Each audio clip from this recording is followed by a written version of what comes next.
Noah's Ark by Jerry Pinkney.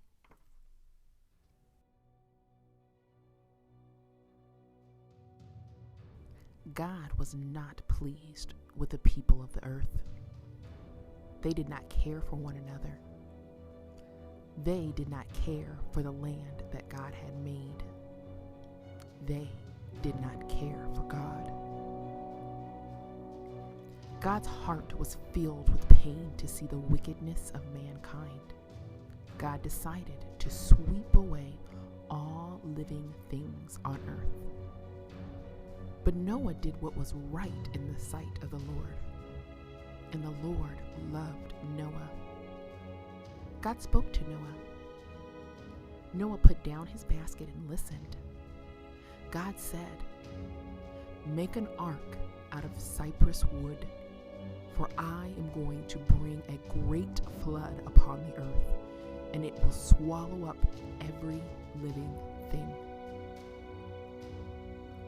God said, "Bring 2 of every creature on the ark.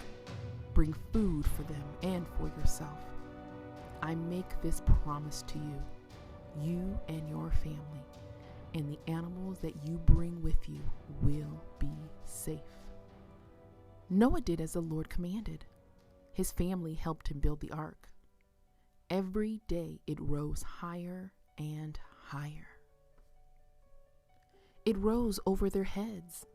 It rose over the treetops. The strong wooden beams embraced the clouds.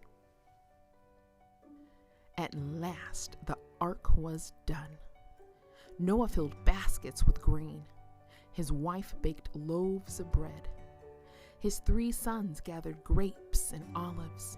His sons' wives poured water into jars and carried them to the ark to fill it with food for every living thing. People came to stare at the ark as it sat on top of a hill. "What fools build a ship on dry land?" they cried. "The ocean is miles away." But Noah trusted in the Lord, and the clouds began to gather. God called to the animals, and from the aardvark to zebra they came. The deer bounded through the tall grass. The elephants ran, and it sounded like thunder. The wings of the birds cast a shadow on the earth.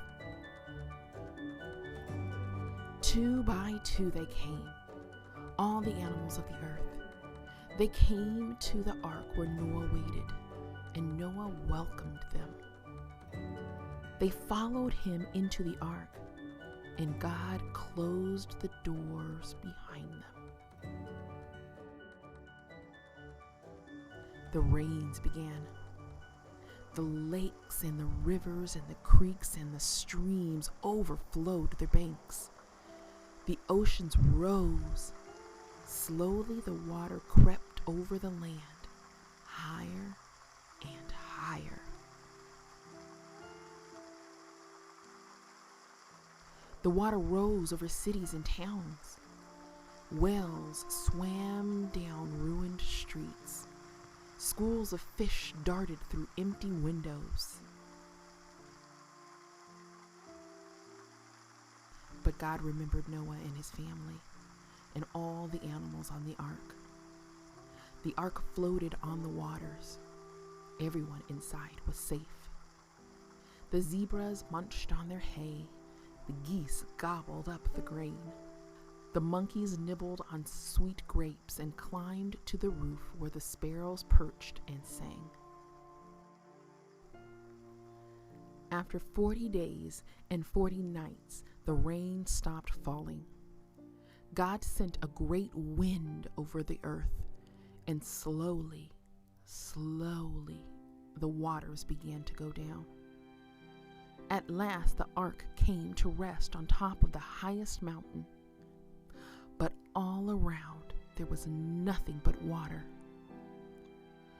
Noah opened a window and sent out a raven to fly over the face of the waters. But the raven found no dry land. Noah sent out a dove to fly over the waters. but the dove found no dry land. Noah had faith in God, and he sent the dove again. The dove returned to Noah with an olive branch in its beak. Then Noah knew that there was dry land at last. Slowly, the waters went down. Slowly, the earth dried. The sun shone again. The grass grew, and at last, it was time to leave the ark. The owls and the eagles spread their wings and soared. The panther sprang to the soft ground. The grasshoppers leapt, and the lizards scurried. Noah and his family turned their faces up to the sun and sang praises to God.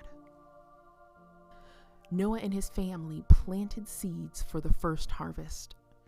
They cared for the earth that God had made. God said, "Never again will I send a flood upon the earth to destroy it. From this day forward, life on earth will grow and prosper." And God set a rainbow in the heavens as a sign of this promise to Noah and to Noah's family and to every living thing.